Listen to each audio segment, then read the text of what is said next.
To politics now at the presidential level. We're going to look at 3 states that are likely to decide this year's race. And the first CBS News battleground tracker poll found that Wisconsin, Pennsylvania, and Michigan are all a statistical tie if people were to go to the polls today. We'll be tracking a total of 7 battleground states between now and November, and keep you posted. Ed O'Keefe is at the White House with more now on the poll and the key issues for voters. Ed, good morning.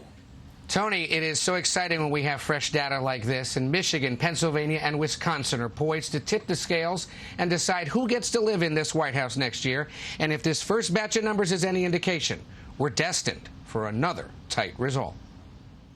Pennsylvania, Michigan, and Wisconsin.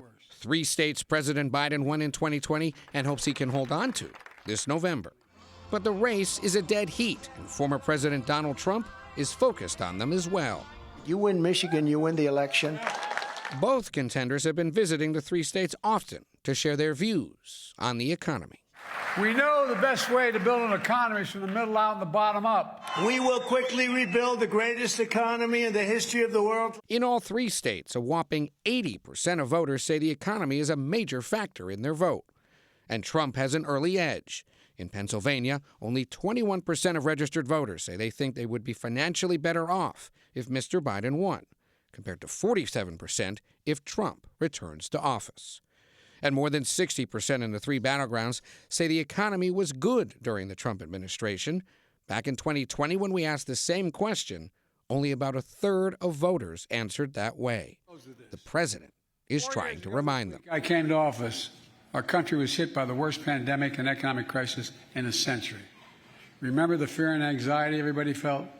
And polls like these are a concern for Democrats. Whether it's the economy, the price of, goods, gas, food, like all of these different issues made voters feel like there was very little options that they had and that they didn't want to participate.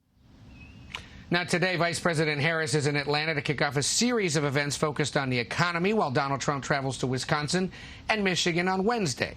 He met with a former rival on Sunday, Florida Governor Ron DeSantis, as they work out how they can work together to defeat President Biden, Tony. That's a very interesting meeting. You know, Ed, perception is reality very often in politics, and there was a poll number there in the middle of your piece that seemed to suggest people remember the economy being great under Donald Trump, but in reality at the time, they weren't feeling that way. So how does the White House actually remind people of what they were going through back when? Yeah, there is great frustration at the White House and the Biden campaign by that challenge. Despite some positive indicators like low unemployment, they know with spiking gas prices, insurance rates, and the price and supply issues with housing, they've got work to do to change those perceptions. They're also trying to change the subject with a sustained focus on abortion and reproductive rights. One of the most interesting numbers in that poll, are you following news about abortion laws in other states like Arizona and Florida? Roughly 60 to 40% voters in Michigan, Pennsylvania, Wisconsin say they are. It remains a big issue. Tony? Sure does. Ed, thank you very much.